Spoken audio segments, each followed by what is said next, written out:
Win number 12 in a row here at the Walker for Texas Tech. That does tie a school record. Move to 12-0-3, 6-0-1 in the Big 12. Tops of the tables with 3 matches to play. Take what you got for Coach Stone.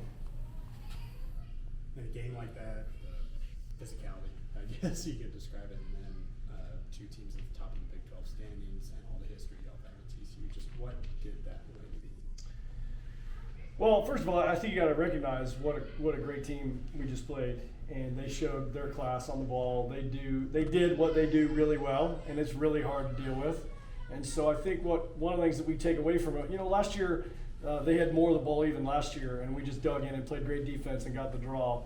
This year, in addition to playing really good defense, in the first half we had the ball ourselves, which was a great step up from last year. And then in the second half, we were very opportunistic on our chance.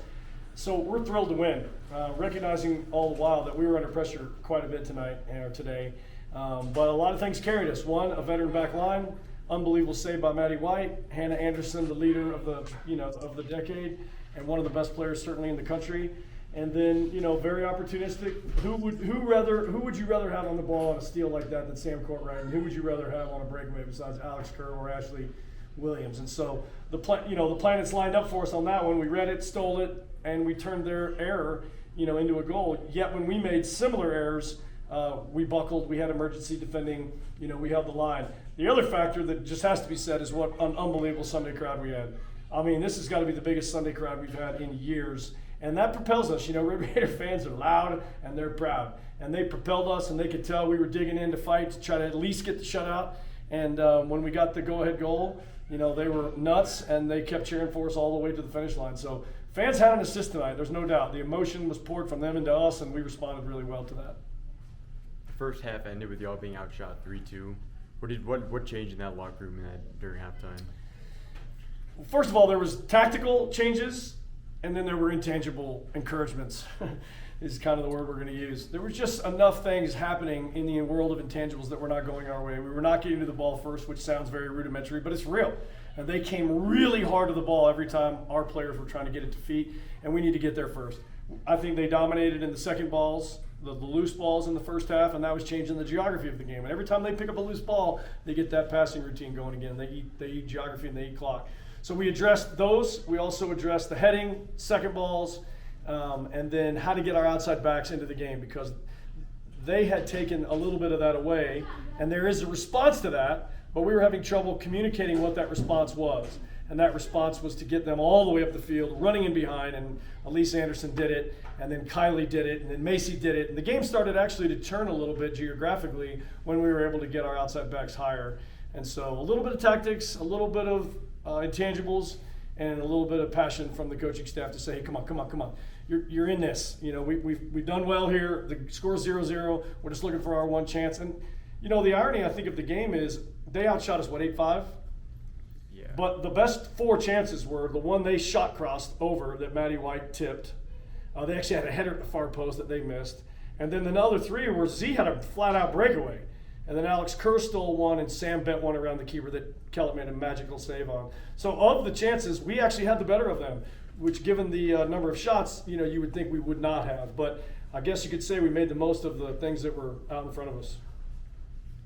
What can you say about Maddie White, who we understand how good of a goalkeeper she is, but had to make a season-high saves, had to make 5 saves. Yeah. What does she mean to this team, especially in a game like this? She's that goalkeeper who, when you've just been scored on, and the other team all have their hands up in the air, and they're about to go congratulate the girl who shot it, it's like, not so fast. And there she goes and tips it wide, tips it over, gets a hand on it, gets a finger on it. She made that save at BYU, and she made that save today.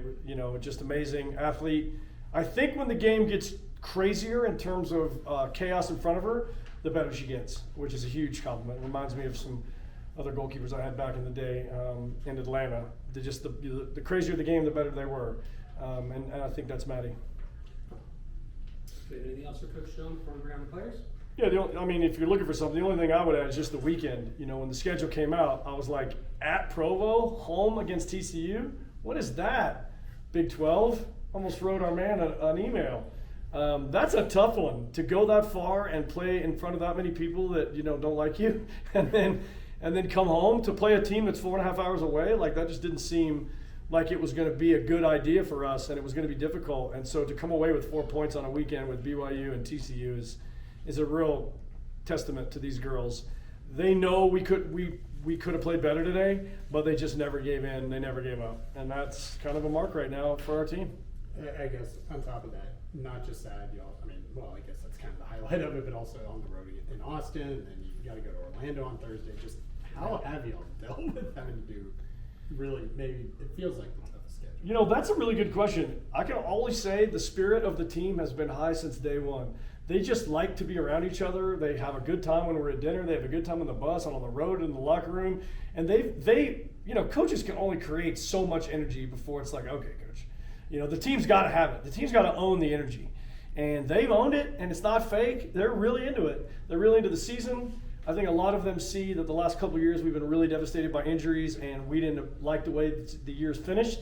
And they were like, that's not us. That's not the standard set from, you know, Kirsten Davis and Jalen Hinkle and historical players that put us on the map. This team wanted to, you know, like, hey, come on. You know, we got everybody healthy. There's no excuses now. And so far so good in that regard. Obviously, there's a lot left. And, yeah, going to Orlando and back to play Oklahoma State, massive pain. Both games are going to be a massive pain. But we like where we are today, and, you know, just keep getting points if we can. Do you have any idea? I know it's early, but do you have any idea what happened to Macy? We don't. It didn't sound like a massive catastrophe, but it, you know, obviously she's in pain, and we'll find out as it goes. Today, so depending on results should also be the judgment at the end of the day. So, big questions. What did the shutout make you specifically? I mean, you haven't had to make that many saves yet this season up until now. That big one off the cross. So just what does this mean you can get this win over TCU since you've been here? You don't have to. So, like you said, like personally for me, Hannah Anderson and Penny Malinga, we've been here, this is our 5th year, so we've been here 5 years, and that's the first time we've ever beaten them. I don't know the number of how many times we played them. I think it's probably 6 or 7, maybe 8. So just personally for the 3 of us, that's just, I mean, it's our last year, and to get that win is awesome. But, I mean, you can't do it without your team. You can't.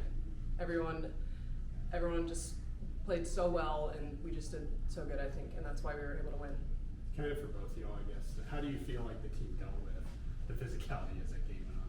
Yeah, I mean, we were dealing with a lot of pressure. They were putting numbers forwards, putting balls forwards, and I think we just did a really good job of like defending as a team and as a unit and pressing together so that we kind of stayed together and didn't get like balls put in between us. So I think we just did a lot of communication and a lot of just team effort.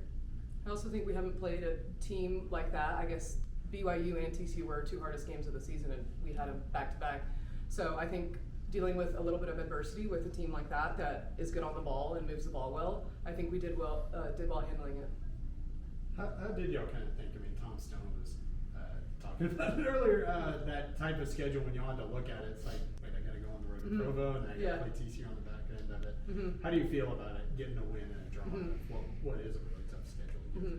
I mean, I'm so unbelievably proud of everyone. I don't know what everyone else's schedule in Big 12 looked like, but I would bet money that ours was probably the hardest this weekend. So, I mean, they put it up against us, and we came out with a win and a tie, and I think that's a win in our book. So, Yeah, I mean, we just came out with our best effort, you know, just working hard and being like playing how we are and how we do. So yeah, I'm just really proud of everyone. I know you said it's been like 5 years since y'all beat them or something. Does that kind of speak on the physicality on this game? I think, I mean, I don't say that TCU's a rival, but for us in soccer, TCU's always been a powerhouse. Like, they're a good team. They've always been a good team consistently as long as I've been here. So I'm really proud of everyone. I think it's awesome to beat them. On that goal, just kind of what happened to us, where I think it was Sam who was able to get it, and then Gina was in the right spot, just perfect pass. Yeah. Just kind of how did that come about, and how did you, I guess, keep it? Yeah, I mean, we're like I was saying earlier, we were doing a really good job of pressing them in the right areas, and Bug just came in and got the little toe poke, and I saw that little ball go straight through the defenders, and I was just on the end of it, and just we kind of practiced a little bit of like that in practice the other day, so kind of used to that little run and just put the ball in the back of the net. Patty, obviously you decided to come back for your 5th year. Was this kind of what you envisioned when you decided to come back? I mean, last time we had made the NCAA tournament was my freshman year, which was 4 years ago, and so I obviously envisioned like a great senior year, but nothing like this, and it's not even close to over. Like, we will be playing in November, and probably a while through that. So I'm like so unbelievably thankful for everyone that's made it so special. Tom said that it feels like when the chaos gets bigger, that you almost get better. Mhm. Do you agree with that? Do you feel like when it gets in those situations that you rise to the occasion? I think, well, everyone on our team, but my job specifically is working well under pressure. That's literally my job, is I have to do that. So I think so, yeah. But in big games, I mean, you have to show out. You have to. So.